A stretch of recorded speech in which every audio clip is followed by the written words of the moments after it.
Hello everyone, there's a new AI model that just appeared out of nowhere. It's called OX Alpha, and nobody officially knows who is behind it. It showed up on OpenRouter and OpenCode as a stealth model, and it's already getting a lot of attention. Why?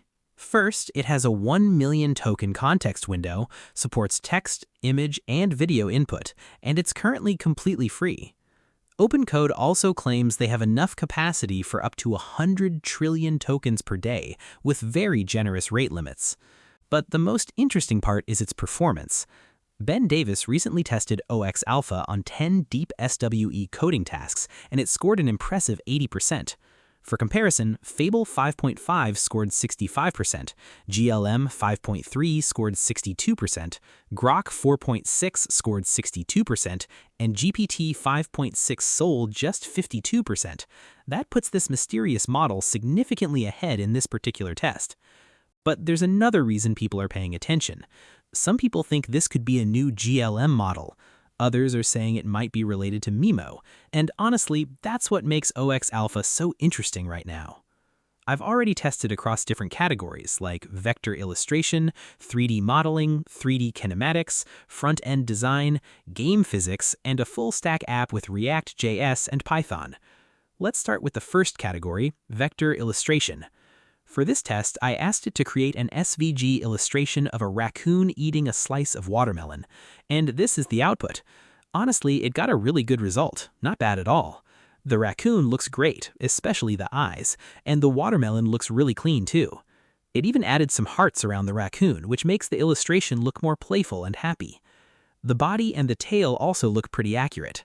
I also asked it to create a fox SVG, and that one looks good as well.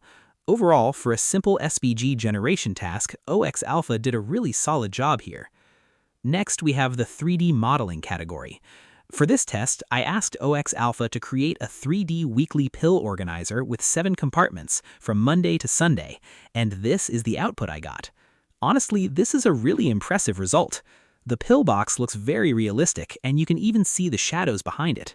I can drag and rotate the model and view it from different sides. You can also clearly see the day labels on each compartment, from Monday to Sunday. The opening animation is really smooth, and I can open each cap individually. Some compartments have pills while others are empty, and the pills themselves look pretty good too. Even when the caps are open, the shadows are still rendered correctly, which is a nice detail. And it also has Open All and Close All buttons. This definitely doesn't feel like a typical free model on OpenRouter. It feels like a much more capable model that's being tested right now. Overall, OX Alpha is doing really well with 3D tasks. Now let's move on to the next 3D test. Next, we have another impressive 3D task in the 3D kinematics category.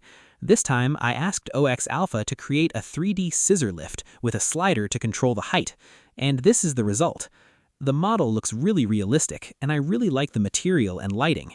You can see the highlights on the metal, and the shadows are also rendered really well. The best part is the animation. As I move the slider, the platform smoothly goes up and down, while the scissor arms stay connected and move correctly. I can also change the height from a low position all the way up, and the movement stays smooth. Even the shadows inside the scissor mechanism update correctly as it moves. So not only does it look good, but the actual 3D movement and interaction are working really well. This is another strong result from OX Alpha. Next, we have the front-end design category. For this test, I asked OX Alpha to create a premium landing page for an AI discovery workspace called Observatory. And this is the result. The first thing I noticed is the overall design. It followed the warm white, near black, and electric orange color palette really well. The hero section looks clean and premium, especially the headline and typography. Then we have the live preview section, where it shows an actual app interface with live data. And this part is really interesting because the data keeps updating with animations and I can actually interact with the preview. There are also wave animations at the bottom, and I can pause and resume the updates. Below that, we have the 3-step workflow, the results section, pricing with different plans, and an FAQ section. And finally, there's this bold orange call to action section, followed by the footer. Overall, the whole page feels polished and complete. The visual style also reminds me a little of what we've seen from some of the recent GLM models, especially in the way it handles typography, spacing, and editorial style layouts. So far, OX Alpha is doing really well across both 3D and front-end tasks. Next, we have the game physics test. I asked OX Alpha to make a basketball free throw game with 4 hoops at different distances. And this is the starting screen. It has the instructions, best time, and even a leaderboard. All right, let's start.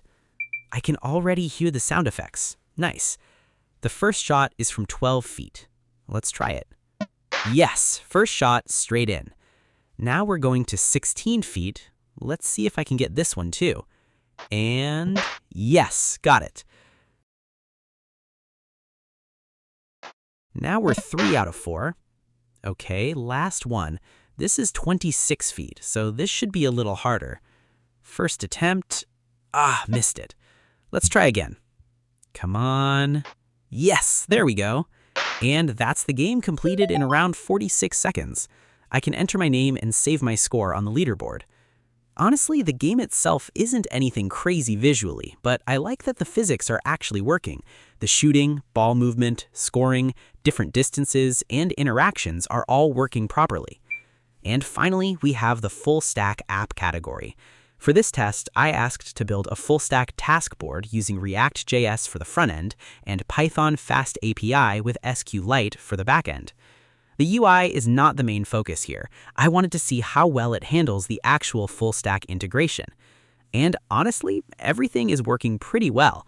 I can create new tasks, move them between columns using drag and drop, and change their status.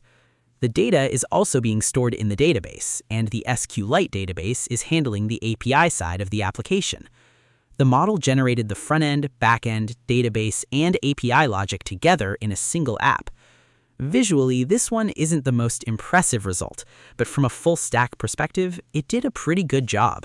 And that's it for all the tests. Overall, OX Alpha has been really impressive, especially with the 3D and interactive tasks. Now I'm really curious to see who is actually behind this model. Thanks for watching, and I'll see you in the next one.